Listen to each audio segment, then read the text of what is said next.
अस्सलाम वालेकुम, आप देख रहे हैं बैरिस्टर एहतिशाम अमीरुद्दीन को। इस वीलॉग में कुछ अपडेट्स क्विकली आपको देंगे। कुछ खबरें आई हैं बड़ी अहम, वो आप तक पहुंचानी है। जहांगीर खान तरीन चेयरमैन इस्तेहकाम पाकिस्तान पार्टी ने रिज़ाइन कर दिया, इस्तीफ़ा दे दिया।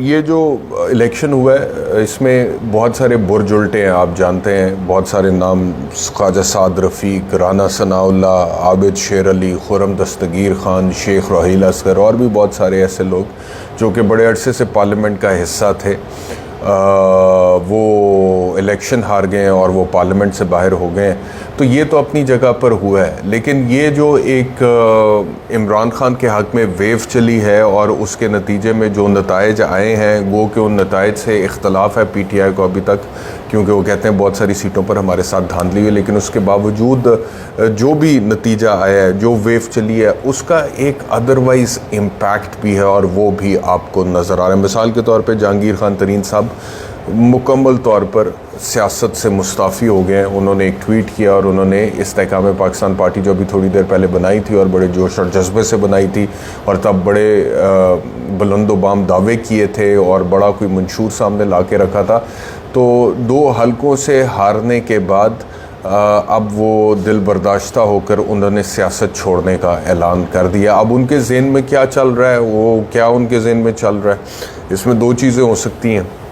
मिसाल के तौर पे एक बात तो ये हो सकती है कि जी वो दोनों हलकों से हार गए हैं, वो सियासी तौर पर बिल्कुल गैर मकबूल हैं, लोग उनको पसंद नहीं कर रहे, उनको चाह नहीं रहे। People are critical of him because he is left Imran Khan, और लोग तसव्वुर करते हैं कि उन्होंने इमरान खान के साथ जो है वो साथ नहीं निभाया और उसके बाद उनके ख़िलाफ़ खड़े हो गए और फिर उनके लोगों को तोड़ तोड़ कर लाना शुरू कर दिए। जो प्रेस कॉन्फ्रेंस करता था वो IPP में लैंड हो जाता, तो किंग्स पार्टी इसको कह।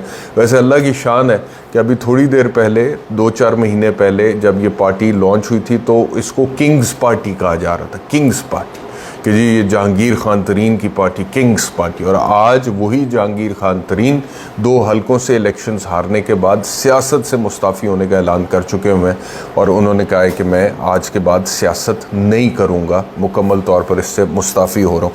तो एक तो ये वजह हो सकती है कि उन्हें लगता है कि सियासत में अब उनका कोई मुस्तकबिल है नहीं, और पोलिटिकली वो बहुत अनपॉपुलर हो चुके हैं।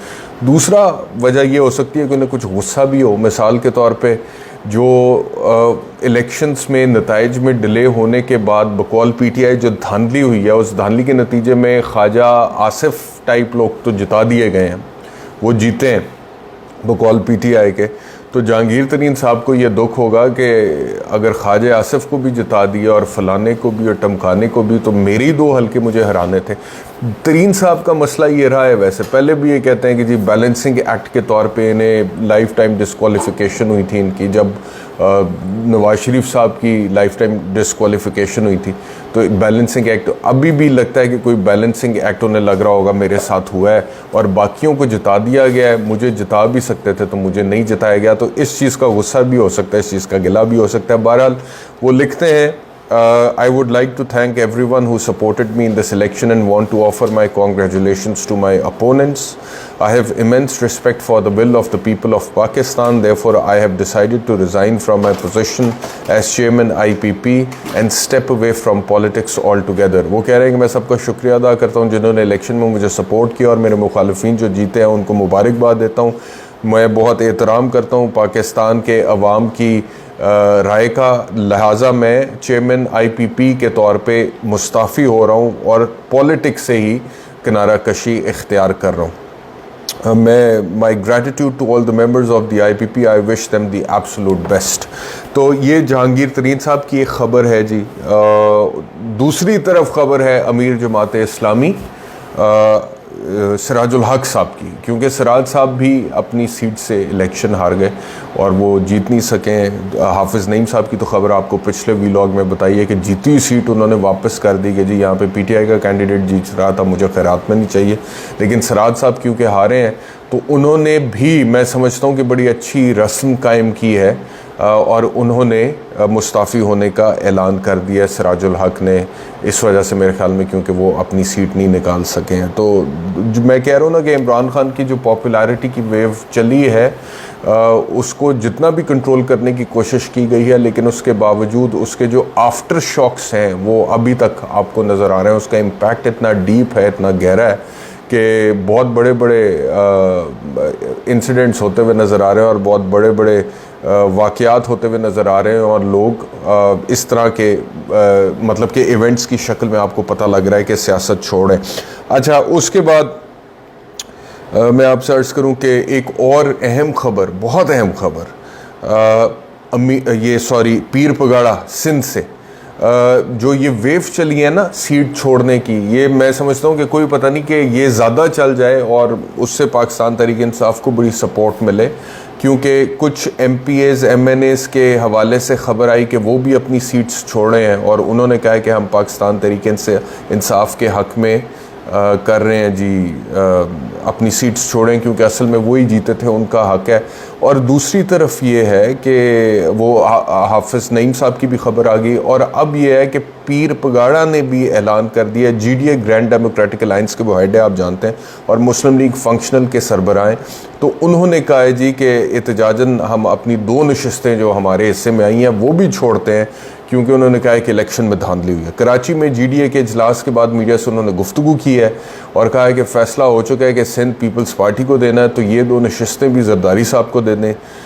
दावा किया है कि मुझे कहा गया कि जरदारी साहब से अलायंस कर लो, नशिस्तें मिल जाएंगी, अगर मना किया तो फिर GDA के सामने 0 लिखा हुआ है, MQM के सामने 15 है। पीर बगाड़ा का कहना था कि हम इलेक्शन के नताइज को मुस्तरद करते हैं, ये एंटी स्टेट इलेक्शन था, ये रिटर्निंग अफसरान का नहीं किसी और का काम है, हम ये 2 सीटें भी वापस कर देंगे, हम कानून के दायरे में रहकर एहतजाज करेंगे, हमारे एहतजाज में एम्बुलेंस को कोई नहीं रोकेगा, हम कोई खैरात की सीटें नहीं लेंगे।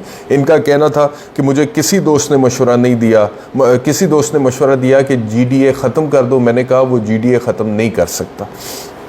तो ये पीर पगाड़ा साहब की सिंध से खबर है, उन्होंने भी सीटें, हाफिज़ नईम साहब ने भी छोड़ी, पीर साहब पगाड़ा ने भी छोड़ दी हैं सीटें, कुछ और लोग भी छोड़ चुके हैं सीटें, और उन्होंने कहा कि जी PTI का कैंडिडेट जीत रहा था इसलिए हम दस्तबरदार होते हैं, छोड़ते हैं।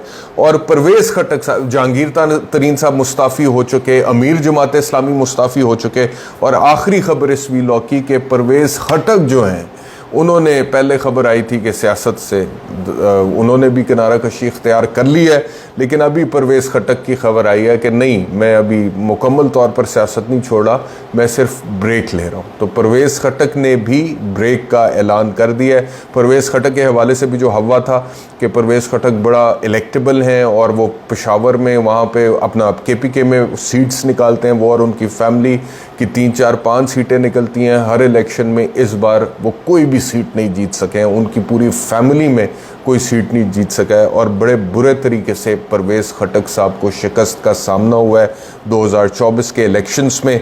कुछ उनको भी हो सकता है गुस्सा हो कि जहाँ बाकी कुछ लोग जीते हैं तो मैं भी जीत जाता तो अच्छा था। तो बहरहाल उन्होंने भी फ़िलहाल परवेज़ खटक ने सियासत से ब्रेक लेने का आगाज़ कर दिया। तो जिन लोगों ने जहांगीर तरीन हो गए, परवेज़ खटक हो गए, इन 2 लोगों ने बड़ा इमरान खान से अलहदगी का बड़ा वबांगे दोहल ऐलान किया था और बहुत बुलंदोबाम दावे किए थे। एक ब्रेक पर चला गया पॉलिटिक्स से और दूसरा वैसी सियासत छोड़ गया, और दीगर लोग जो जीती हुई सीटें हैं वो वापस कर रहे हैं ये कह के कि इलेक्शन में धांधली हुई है। तो इलेक्शन की क्रेडिबिलिटी मज़ीद मुतनाज़ा होती चली जा रही है विद एवरी पासिंग डे। इस व्लॉग में इतना ही, इंशाल्लाह दोबारा आपसे मुलाकात होगी। अपना ख्याल रखिए, अल्लाह हाफ़िज़।